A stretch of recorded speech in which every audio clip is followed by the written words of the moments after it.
And welcome back to the Geek Centurions, me, your boy Eli. It's me, And Joe. we're here to talk about a movie. We just come back from watching. It is Transformers Uno, not a Transformers Uno game. It's Transformers One. Yeah, so this is an interesting movie. Not because like so. Yes, I'm a big Mac fan, but I also like Transformers. So over here is a big not a big Transformer. Oh, what would you call yourself? I mean, no, I like Transformers. No, I mean, you know, obviously growing up with Transformers, yeah, Yeah, I would definitely call myself a fan. I guess I wouldn't be like super hardcore. hardcore because, I remember watching some of the shows, not all of them. Mhm. Like I know like Prime was a big thing back in the day. I didn't really watch much of it, but it's like I like the mythos, the universe, that sort of thing, Yeah. right? Obviously the Yeah. movies, some of them. Yes. um, I remember liking the second one when I was a kid. Now growing up, I'm like, what was wrong with me? No, I mean, we can talk about the various wrong, I guess not wrongs, but the The various. crimes against humanity. Let's I mean, call it no, no, that. no, no, no. I mean, I listen. As much as Michael Bay, I think is a fine director. People have fond memories of the original Transformers trilogy, Mhm. right? Obviously, 4 and 5. No one wants to talk about that. No, I was not on that. So, I mean, Rise of the Beast was pretty okay from what I heard. Bumblebee, I really liked. Yeah, it took you a while to get to watch that. I remember that. Yeah, because it was like one of the things of like, do I really want to watch like an origin movie with Bumblebee? Because it's like, I He was mean, never your favorite. yeah, like I get it. Like Bumblebee became popular because of the movies and stuff, and it's like, You even see that in this movie too. yeah, I mean, they definitely propped up Bumblebee and stuff nowadays. He's sort of like, he is very much like one of the more popular characters now. But yeah, point is, we're talking about the new animated movie, uh, of Transformers One. Yeah, so essentially it's an origin story for those who clearly this is made for a younger audience, but also clearly because we came back from watching it, it's also very much for older fans as well because there's a lot of stuff that I'm like, oh, I know that. I know that too. Oh, hey, it's you, so and so, and stuff like that. So clearly, it's made for everyone. It's a movie that's made for everyone. Um, but mainly just for kids. But it's essentially just the origin story of how Optimus became Optimus before as the trailers will tell you. Um, Before he was Optimus, he was Orion Pax. Before Megatron, he was D-16 Mm-hmm. and all that kind of stuff. And really gonna centers around that kind of like relationship, just sort of like the would be doom of these two guys' relationship. And as those of you who are first time with us, what we like to do is give it like a minute of our thoughts on the movie, and then we as once we both give our thoughts, we go further into it. So Joe, you're gonna start us off with your 1 minute time. So Transformers One, I think, is definitely one of the um, better Transformer movies to ever be made in the in this whole. Anyways, Transformers One, I really enjoyed it. I think it had a lot of fun action, a lot of good comedy. Definitely, I think worth the price of admission, right? And I mean, it really does delve deep into the relationship between Orion Pax and D-16.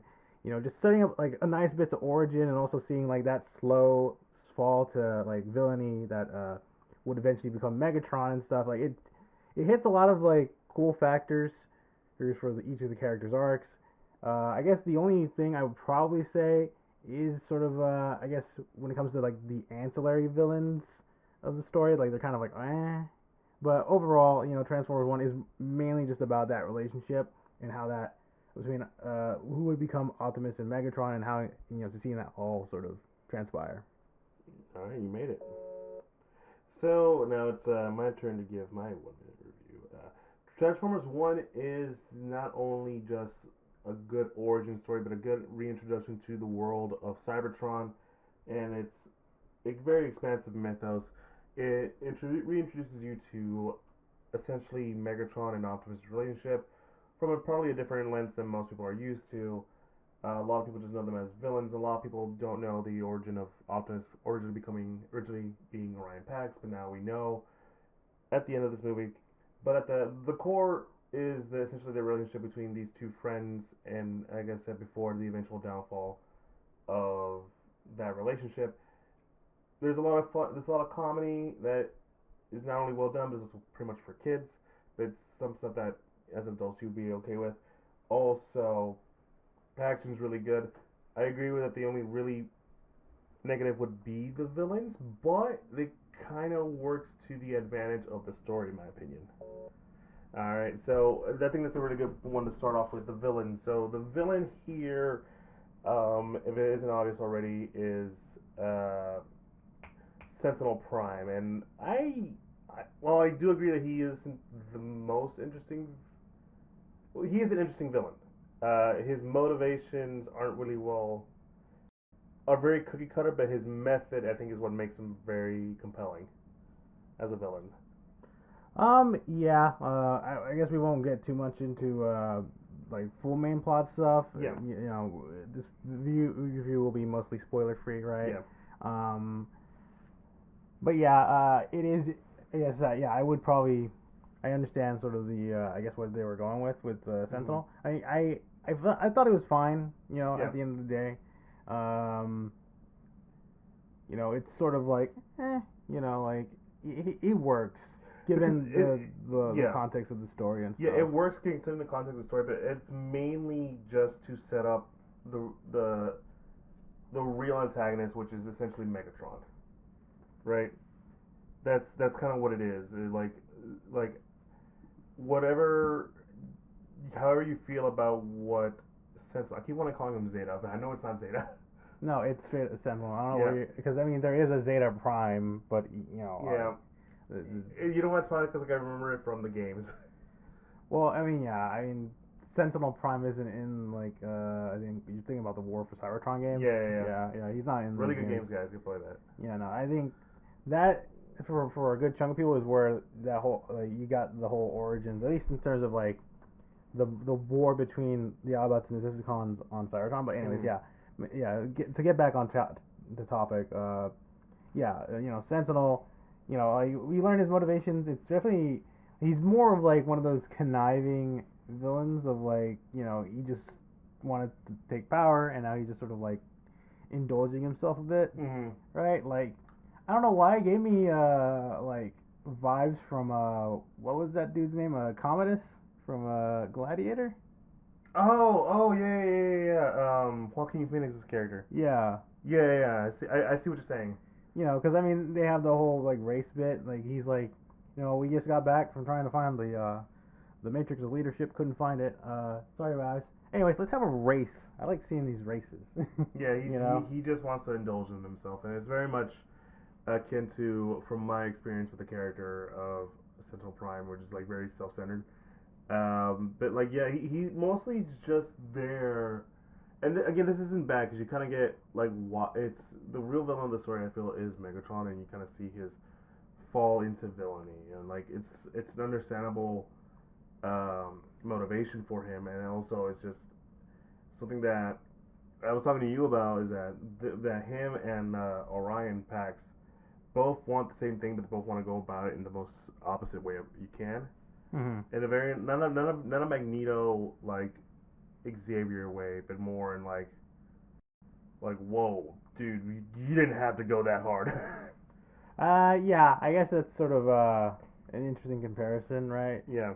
Um, but yeah, it's mainly just sort of like just seeing, because I mean the whole, you know, thing about it is that you know, Megatron is, you know, he feels deceived by like a lot of things, and like he just sort of starts to kind of like I guess sort of radicalize Mhm. himself Yeah. more and more into like just feeling like no, the only solution is to like you know get Go. rid of Sentinel, right? Yeah. Like just go at it hard and stuff like. And you know you do get like that sort of bit of moment. Like it's interesting because you do see, and obviously it's a nice little visual like representation of his fall of like the color of his eyes, Oh right? yeah. So the color starts off as like yellow. And as you sort of slowly get through the story, it starts to get more and more orange until finally at that last bit where he essentially takes on the mantle of Megatron because obviously his Yeah. original name is D-16. by the end he's like, no, call me Megatron, because like in the I know original. this isn't spoilers. They pretty much said it throughout the movie. I mean, yeah, like that's this again. Like you said, it's the origin of how Optimus became Optimus, how Megatron became Megatron, right? Like, and it's an interesting sort of way of like how they, like the nice visual metaphor, right? Of like Yeah. of like his downfall, I guess. There is a very like I would almost call like a very beautiful excuse the term but transformation of both characters becoming who they are meant to be. So like there's a moment where yeah, this is Megatron being made through force and like rage, while like Orion becoming into Optimus is like something beautiful, like an actual transformation.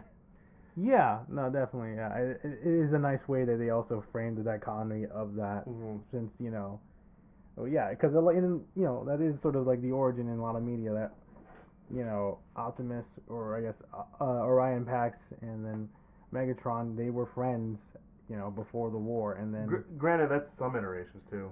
that is true.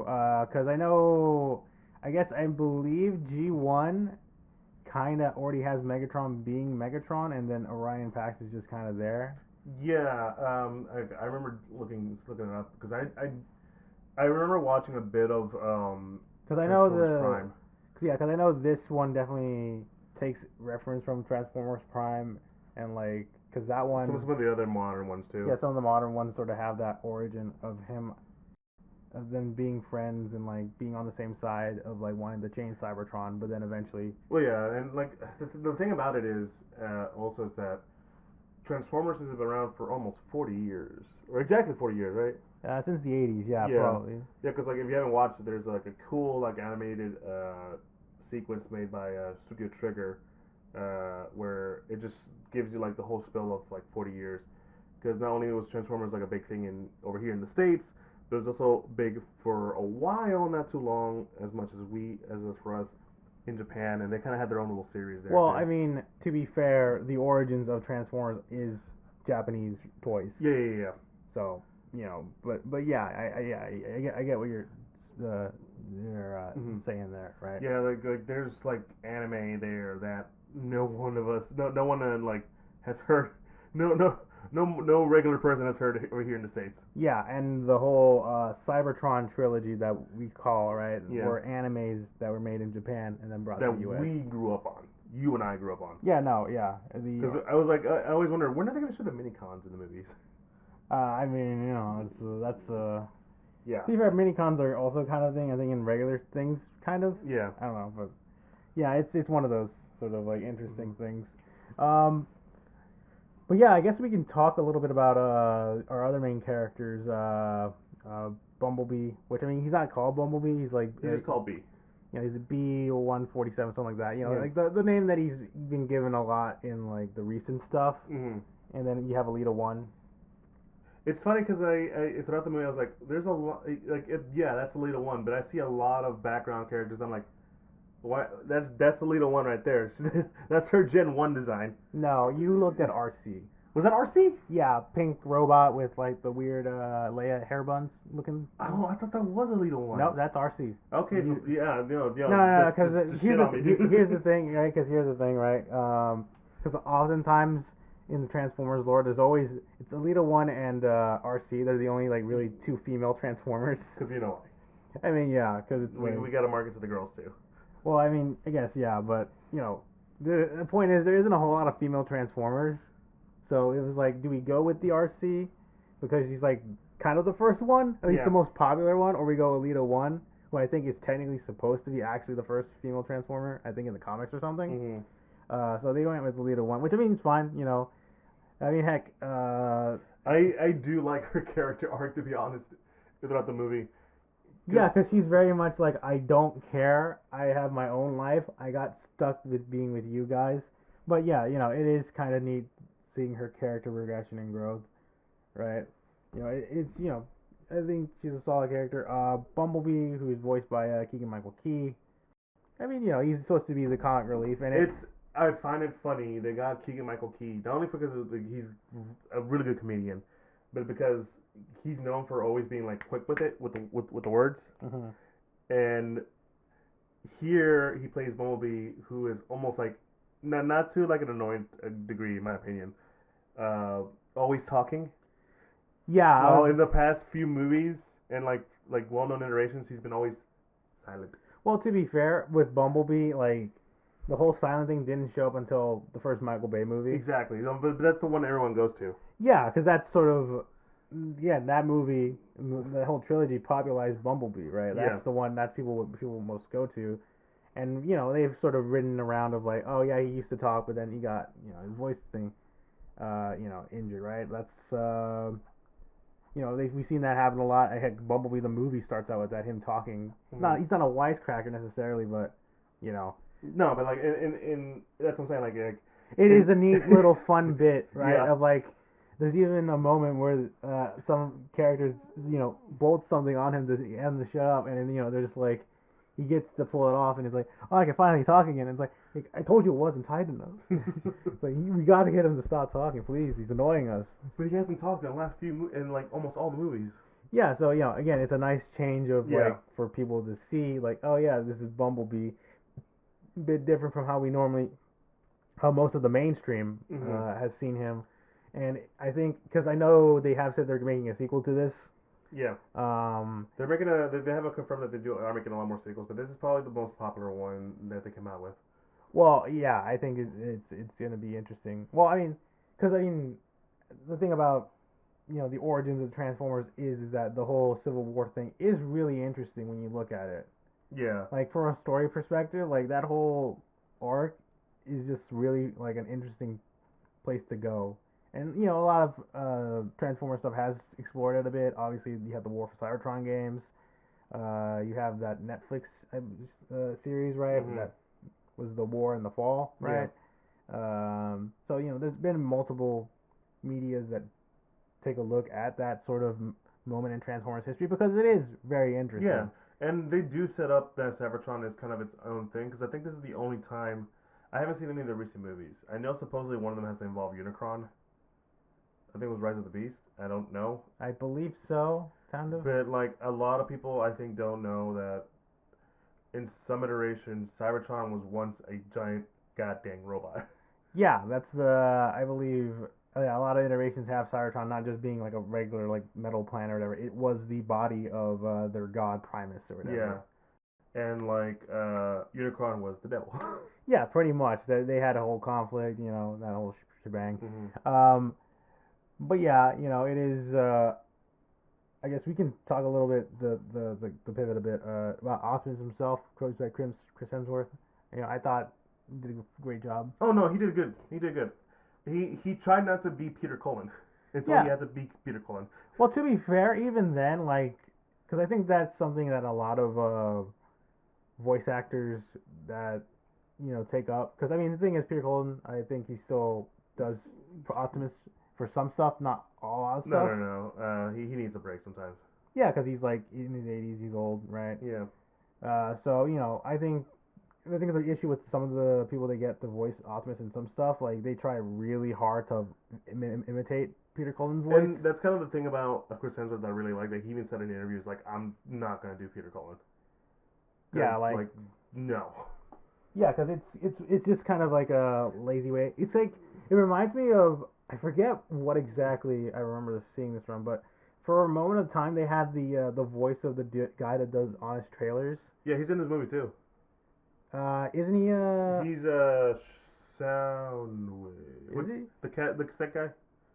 Who's the cassette Oh, guy? yeah, it's Sound. Yeah, he's Soundwave. Oh, I did not know that. Yeah. Well, to be fair, with Soundwave, it's always like Slightly distorted.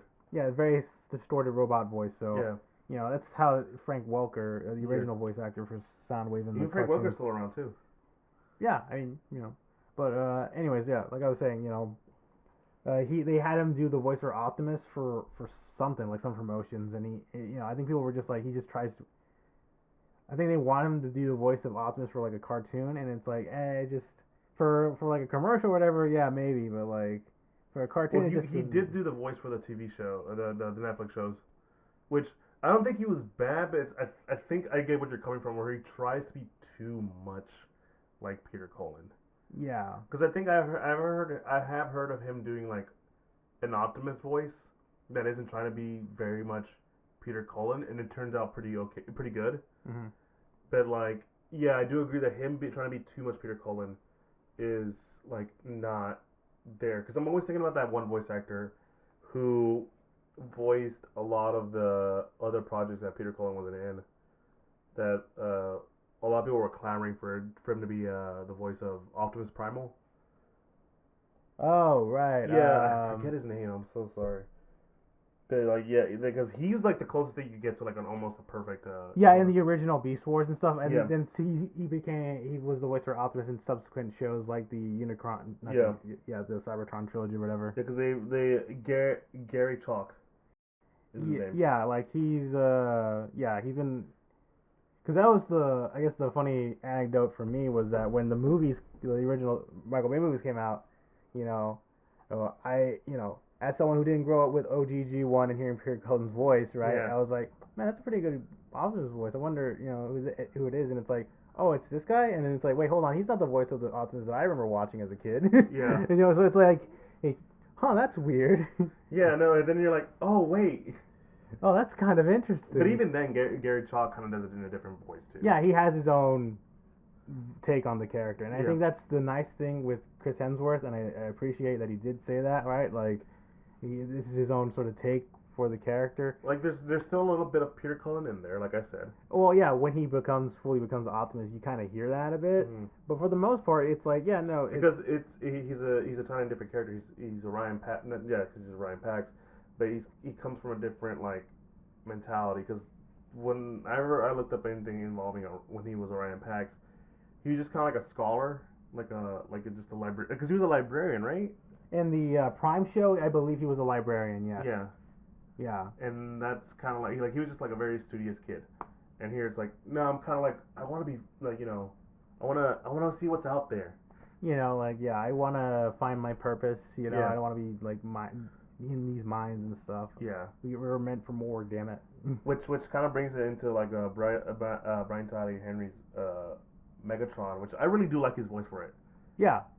Because he goes very soft, and then like once he becomes more Megatron, he becomes more vicious.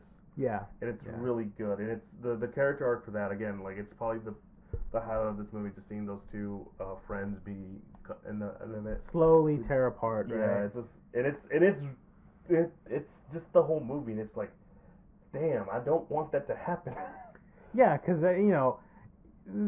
the way this whole tragic fall for Megatron, it's pretty classic, right? Like it reminds you of something, say like the fall of Anakin, right, in Star Wars movies, right? Yeah. It's what going into like the prequels, like Anakin will fall, right? Yeah. Like there's gonna be the moment, right? And same thing here, right? There's gonna be the moment where D-116 no longer is him; he is now Which Megatron. I'm surprised, like they went so early in the not early in the movie, but like just they kept it into one movie, because like the thing that people do like about like the prequels, like I'm kind of like on them honestly, is like the eventual fall of him, but that to me that takes like, oh god, it takes forever. Here it's like, oh okay, we're going straight for it. Well, I mean, yeah. To be fair, it's more of like I think the movie gets, especially since if we're getting sequels or whatever for it. I think the movie gets and understands that making Megatron into who he is probably a lot more interesting than sort of like if it's all in one single like contained story rather than like pointing it across like multiple like stories or whatever, right? Like it's pretty easy to get behind Megatron, or at least understand his motives. Like, yeah, I'm tired of Sentinel's bullshit or whatever, right? It's like there's no need for the primes and stuff. We must, rise up and stuff. And then obviously you see just like that slow corruption as well as like, as having good intentions, but also going about it in very, very, very extreme ways, right? Yeah. And oh man, it's just those two guys did a really good job of the film. And no, yeah, there's the one thing I will say as positive as I can is that I really do love that they kind of fleshed out a little bit. It wasn't like over like vomiting on it, like but it was like they gave you like small little things that sort of introduced you to the idea of Cybertron being kind of like more alive. Yeah, it was interesting to see the planet surface and Yeah. like the other. Well, I mean, granted, as someone that is a bit scientifically nerdy and stuff, kind of weird they have robot deer. Yeah. I mean, granted, at the same time though, the fact that they're like their little antlers light up when it's like they sense danger, pretty cool. But at the same time, it's like, I don't know, man, robot deer just sounds weird. It's supposed to like give you the idea of like nature but machine. Fair enough. And to be fair, we did see one of the primes transform into like some sort of animal-looking thing. It's one of those things where you kind of have to establish why some Transformers can transform into vehicles, and some into like animals, and in some iterations dinosaurs. What's your favorite?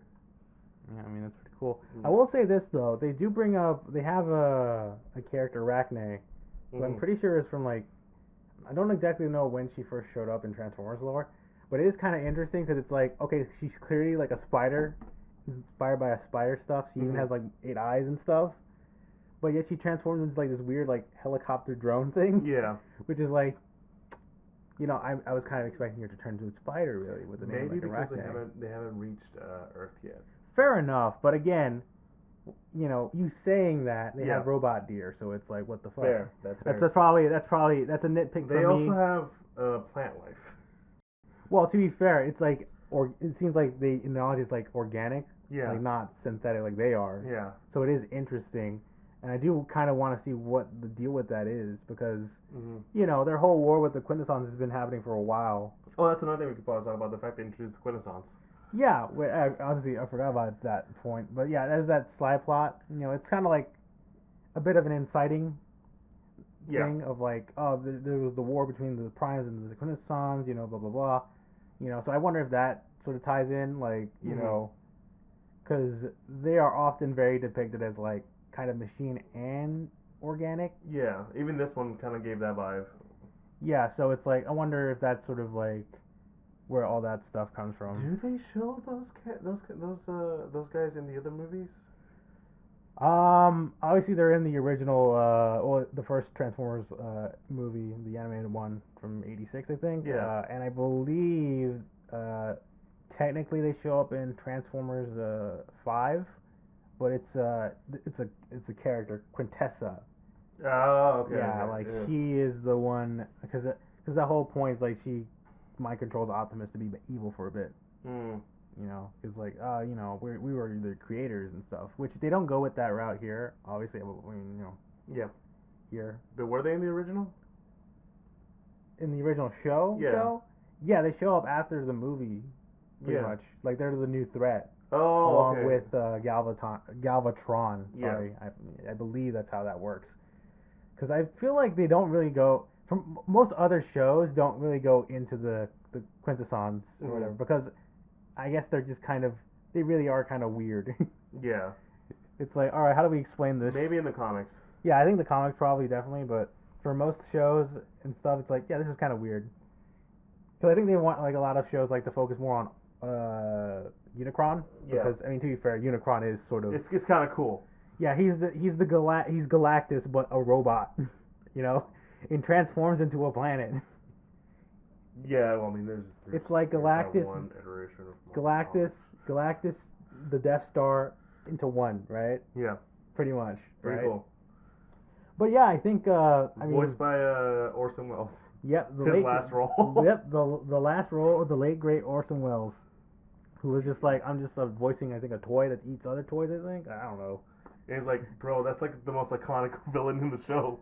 Yeah, this is the most iconic villain in Transformers history, and he's just kind of like, it's my life. Yeah. I'm just I was a Shakespearean actor, damn it. I mean, it's not even from contempt. He's just like, this is just my life now. Yeah. But anyways, I think that's about it. Yeah. Unless you also mention how Orson Welles never liked standing up. I don't know. That's a weird story. I can't really remember fully about that, but it Yeah. is. I mean, he got fat. You know, Not the same, but he got really tired. listen, it happens to old people, right? Yeah. Anyways, though, I guess Yeah, no. final thoughts and Final rating. thought. I think this is probably one of the best. The ongoing meme right now is like it took them like 40 years to get it this good. To which I'm like, yeah, I get it.